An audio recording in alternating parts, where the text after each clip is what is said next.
Assalamualaikum warahmatullahi wabarakatuh. Selamat pagi teman-teman mahasiswa sekalian. Ketemu lagi dengan saya di perkuliahan kreativitas dalam berbisnis. Sebelum kita mulai kegiatan perkuliahan hari ini, kita berdoa terlebih dahulu. Saya persilahkan berdoa dimulai.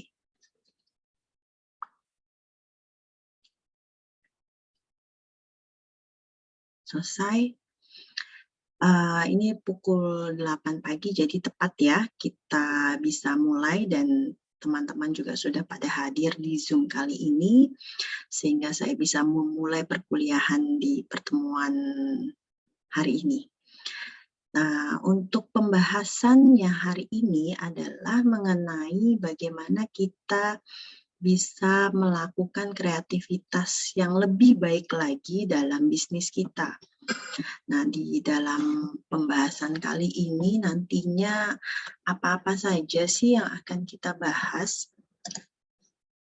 Yang pertama adalah mengenai pengertiannya terlebih dahulu nih, kira-kira teman-teman mahasiswa paham nggak sih kalau kita sering ngomong kreativitas atau kreatif, oh lo harus kreatif, lo harus bisa lebih kreatif lagi dibandingin sebelumnya. Nah, kita akan ngebahas di situ. Kemudian secara konsep kreativitas itu sendiri, kemudian bagaimana kita mengelola kreativitas dan apa saja sih yang menjadi hambatan dalam kreativitas. Dalam hal ini hambatannya itu karena kita melihatnya ada dari dua sisi. Kenapa saya bisa bilang dari dua sisi? Karena kita bisa melihat bahwa kreativitas secara individu maupun kreativitas secara kita dalam skop di perusahaan. Seperti itu. Nah, sebelum kita ke konsep mengelola dan hambatan, saya jelasin dulu nih, apa sih sebenarnya kreativitas? Nah, kalau saya ambil dari beberapa referensi yang ada, bahwa kreativitas itu sendiri adalah hasil dari interaksi antara individu. Individu itu bisa kita artikan adalah diri kita sendiri terhadap lingkungan yang ada di sekitar kita. Jadi, ada sinkronisasi antara kemampuan kita itu yang ada berdasarkan data, informasi, atau yang bisa kita sering bilang itu sebenarnya itu adalah kreativitas itu salah satu bentuk dari pengalaman yang kita punya. Contoh adalah ketika kita masak, paling gampang deh kalau misalnya kita hobi masak, itu pasti akan ada ide-ide muncul. Ide itu muncul, kemudian setelah muncul akan menjadikan suatu kreativitas tersendiri. Contoh, kita buat makanan apa nih yang kalian suka, atau dessert, atau kue yang jadinya nanti bisa jadi sesuatu hal yang baru dan itu bisa menjadi suatu produk, bisa kita promosikan dan kita bisa jual. Dan akhirnya kita akan mendapatkan keuntungan di situ. Nah, itu adalah suatu kreativitas yang sangat sederhana yang memang sehari-hari kita akan alami sebenarnya, tidak hanya dari segi masakan aja. Ide-ide kalau kita kembangin lagi atau kita naik level lagi di tingkat kita bekerja, itu adalah bagaimana kita menciptakan suatu produk. Gitu. Apa sih yang dibutuhkan oleh konsumen, jadi skopnya ini udah besar lagi nih gitu. Kalau misalnya yang awalnya kita dari rumahan, kemudian kita masuk ke perusahaan, kita akan menggedekan lagi nih ide-ide kita keluarkan lagi ide-ide brilian kita yang ada di pikiran kita, dan itu berdasarkan apa yang ada di lingkungan sekitar kita. Gitu ya, sampai sini paham ya? Oke, setelah itu ketika kita sudah tahu secara definisi kreativitas itu apa, kita lihat lagi nih secara konsep. Kreativitas itu ada 3 yang harus kita kita ikuti arusnya. Di mana kreativitas itu adalah sebuah proses. Kemudian kreativitas itu sebuah produk dan kreativitas itu sebuah individu. Atau bisa dibilang kalau kita gunain ini is a person gitu ya. Prosesnya seperti apa sih proses? Jadi ketika kita yang tadi saya bilang, ketika kita mau membuat suatu produk itu pasti dalam hal pencapaian outputnya itu ada proses di situ. Sampai akhirnya terbentuklah saya menghasilkan produk ini gitu. Nah, kalau produk itu pun juga ada proses di situ. Sebenarnya dari tiga hal ini, tiga konsep ini berkesinambungan atau sinkron. Ya, jadi ketika kita tahu proses bahwa kreativitas itu adalah sebuah proses, kreativitas itu adalah sebuah produk, dan kreativitas itu adalah sebuah individu. Jadi individu yang mengeluarkan ide, kemudian di situ ada prosesnya dan akan menghasilkan sebuah produk. Seperti itu. Konsep pemahaman dari kreativitas dulu ini harus kita pahami. Ya. Oke, next saya akan bahas lagi mengenai komponen kreativitas, bahwa kreatif atau seseorang yang kreatif itu ada tiga hal yang harus kita pahami dulu.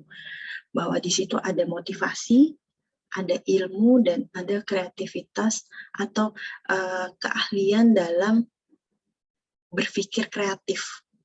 Itu dulu. Gitu. Orang yang berpikir kreatif biasanya kecenderungannya kalau saya perhatikan itu sesuatu yang nyeleneh, sesuatu yang nyeleneh dalam artian yang positif ya. Dia akan menciptakan atau mengkreat sesuatu hal yang unik.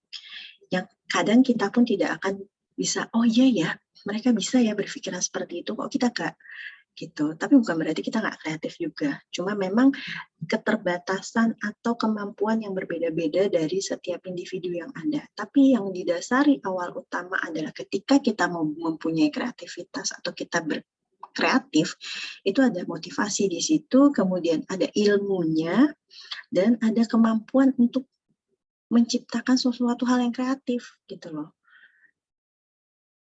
Paling gampang kalau kita lihat adalah bisnis kuliner, kemudian sesuatu produk-produk yang memang anak muda sekarang kalau pakai itu juga merasa nyaman dan dia merasa oke, gitu. Paham ya sampai sini? Kreativitas, kalau kita ngomongin kreativitas anak SCBD pun juga kita nggak bisa bilang bahwa mereka itu norak loh.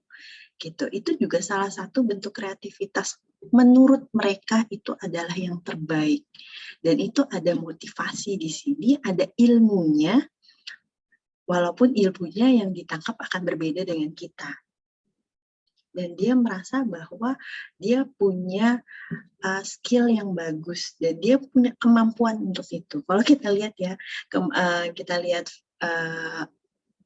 saya termasuk orang yang suka memperhatikan gaya dari orang-orang gitu. Salah satunya adalah tren saat ini adalah anak-anak SCBD itu. Bahwa anak-anak SCBD itu tidak ada yang salah gitu menurut saya. Entah itu dalam artian salah adalah ketika mereka menganggap fashion mereka itu sesuatu hal kreativitas tanpa batas. Oke ya, sampai sini paham. Jadi mungkin buat kita is a joke gitu ya, itu sebuah lelucon, tapi buat mereka it's a style gitu loh. Inilah kreasi gue, inilah yang mau saya tunjukkan, dan inilah saya gitu. Kreativitas pun juga seperti itu. Ketika kita mau menciptakan suatu produk, ya inilah produk saya, inilah yang saya bisa tampilkan, dan inilah hasil yang menjadi keunggulan untuk produk saya.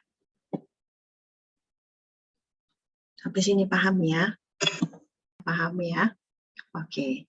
Nah, sekarang kalau kita ngomongin yang terakhir nih, kita ngomongin dulu nih soal hambatannya. Hambatannya apa sih?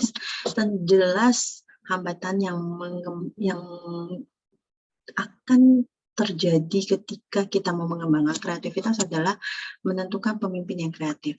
Belum tentu, agak susah ketika kita tidak bisa mendapatkan pemimpin yang tidak kreatif. Dia tidak punya ide-ide yang brilian ya, kita bisa bilang ide-ide yang cemerlang yang akhirnya bisa membuat kita oh ya kalau begitu kita bisa buat seperti ini dengan konsep yang A, B, C, D gitu. Nah, kalau misalnya punya pemimpin yang memang arahnya itu untuk membuat kita kreatif, itu jauh lebih enak kita membuka pola pikir kita untuk mengembangkan suatu produk. Nah, yang kedua, apa sih hambatannya? Budaya organisasi yang tidak mendukung. Contoh yang paling gampang adalah ketika kita bahas salah satu pemicu kebangkrutan dari Nokia adalah tidak mendukungnya lingkungan internal organisasi tersebut terhadap kreativitas dari bawahannya.